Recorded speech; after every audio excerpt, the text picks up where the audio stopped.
Dozок менен бейиш экөөнү салыштырсаңыз, дозокко киргенге караганда бейишке кирүүчүлөр аз болот.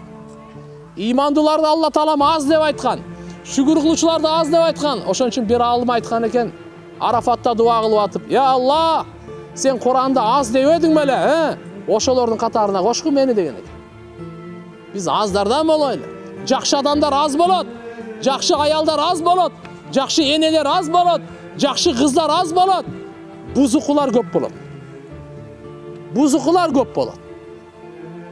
Ошон үчүн иншалла Алла субханаху ва таалага шүгүр кылсак, Кудай кааласа Алла Таалам биздин мээнетибизди, шүгүрүбүздү текке кетирбейт. Кетирбейт эч качан. Ва кана са'юкум машкура. Алла субханаху ва таала айтат: "Мынакей силердин мээнетиңер машкура. Сөзсүз кадырланат. Сөзсүз ага соо берилет. Кадырсыздык кылынбайт Алланын алдында. Алла кыпындай жакшылыкты кайтарат. Кыпындай жакшылыкты кайтарат. Ма я'мал мисқала зарратин хайран яра, ва ма я'мал мисқала зарратин шарран яра. Ким кыпындай жакшы иш кылса, анын сообун сөзсүз көрөт. Кыпындай жаман иш кылса, анын күнөөсүн да көрөт.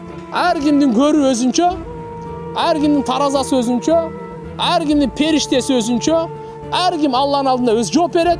Ар ким куллукум раин ва куллукум мас'улун ан раияти. Ар бириңер жоопкерсиңер, Алланын алдында сөзсүз барганда жооп бересиңер. Ошон үчүн урматтуу энеже карындаштар, такыбалык жашоону тандайлы. Эл эмне болуп атат, аякты карабаңыз. Батыш эмне деп атат? Биз ушуну карайлы. Пайгамбарыбыз эмне деген? Пайгамбарыбызды карап түздөнөйлү. Пайгамбарыбызды карап биз өзүбүздүн жашообузду пайгамбарыбызга карап туурулайлы. Түздөйлү. Түндү, күндүздү, кеч, түн бардыгыбызды пайгамбарыбыз гана үлгү. Бир адамда үлгү боло албайт. Мен деген аулия болсун, алым болсун, шейх болсун, не бала болсун. Эгер андан келген катагер көрүп калсаңыз, ал сизге үлгү эмес. Сизге үлгү Мухаммадур Расулуллах, лакад кана лакум фи расулиллахи усватун хасана. Мынакей Мухаммад алейхиссаламда чырайлуу үлгү Алла субханаху ва таала коюп койгон.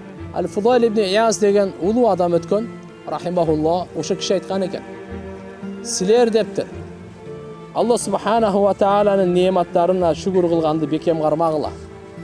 Көптөгөн неаматтар кетет, кайра кайтып келбейт. Өз учурунда кадыр кылып калсаңар калып калыла. Колдон чыгып кеткенден кийин анын кайтып келүүсү кыйын" деген экен.